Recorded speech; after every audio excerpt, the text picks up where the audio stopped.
Hello, little loves. Welcome back to Bedtime with Mama. Tonight we are reading Squeak the Lion.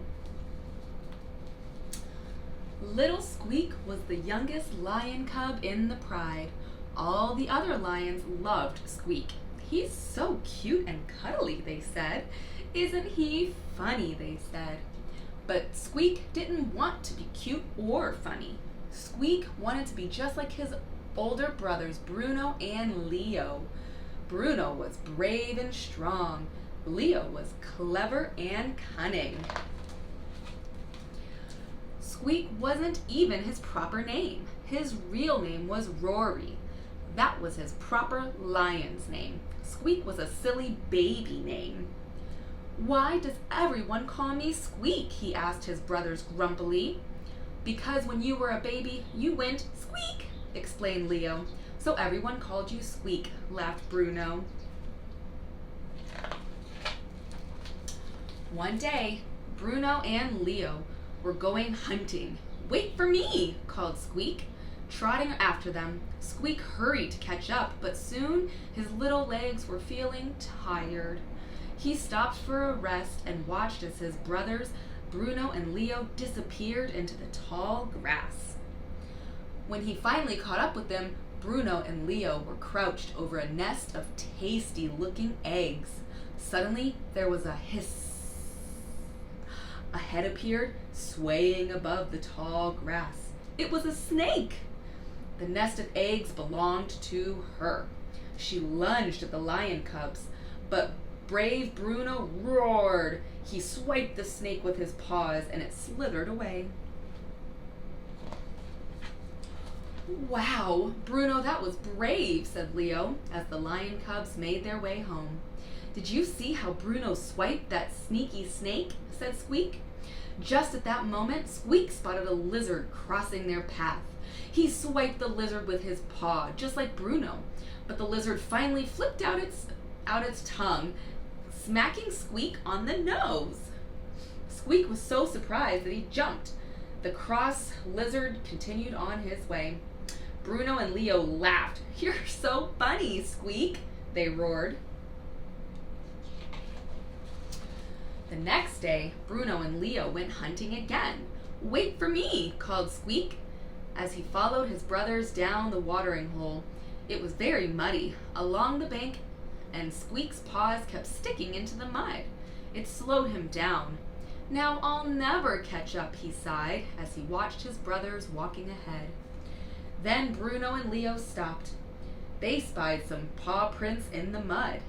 "These tracks belong to a water buffalo," said clever Leo, sniffing the ground. "Let's follow it and sneak up on it from behind," said the brave Bruno as he looked along the muddy trail.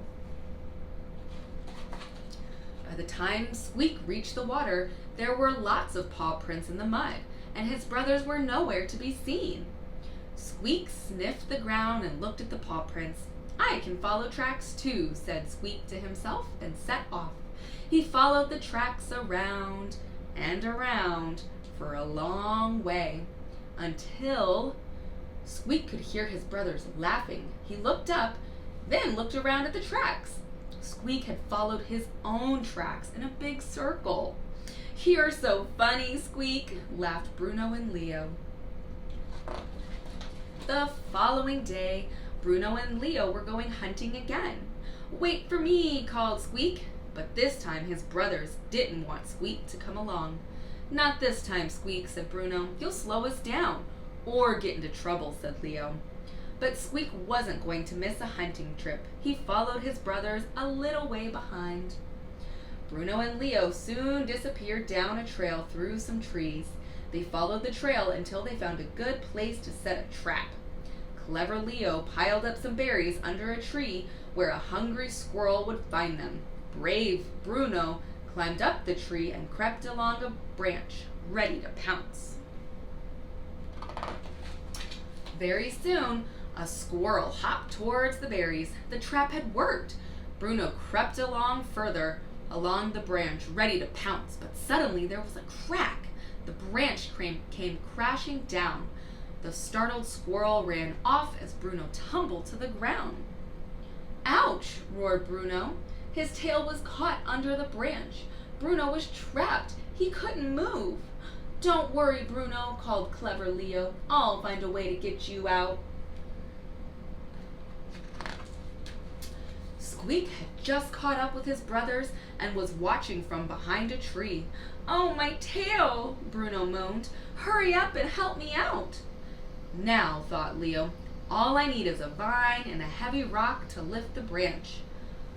But Leo didn't finish because a loud humph interrupted him. It was the sound of an elephant. "Oh no," groaned Bruno. "We're on an elephant trail and the elephants are heading this way," gasped Leo. While Leo dashed about to find a piece of long rope, a long line of elephants appeared at the end of the track. Squeak looked at the elephants, then looked at Bruno under the trapped branch. The elephants were getting nearer and nearer. Leo wasn't going to make it in time. The ground began to shake as the elephants trampled closer and closer. "There's no time to lose," thought Squeak. He saw a gap below the branch that was just enough for him to squeeze under. He dashed out from his hiding place and into the gap, and, with more of a roar than a squeak, he heaved the branch with all his might. The branch lifted just enough for Bruno to pull out his tail. Then Squeak pulled the branch away. The elephants were almost on top of them. Bruno, Squeak, and Leo leapt into the trees just as the elephants came thundering by. "Wow, Squeak, that was brave," said Bruno. "And that was really clever, Squeak," said Leo. The three brothers climbed down from the tree. "Did you see the way Squeak came to the rescue?" said Bruno. "Wait until we tell everyone how brave and clever Squeak was," said Leo. Squeak felt very proud. "Maybe we should call you Rory from now on," said his brother. Squeak smiled, but somehow he didn't mind being called Squeak anymore. The end. What a sweet book about brothers, huh? Do you have any brothers or sisters that have special, unique skills? And what are your special, unique skills? Are you brave or funny or extra smart? I hope you have the sweetest of dreams tonight.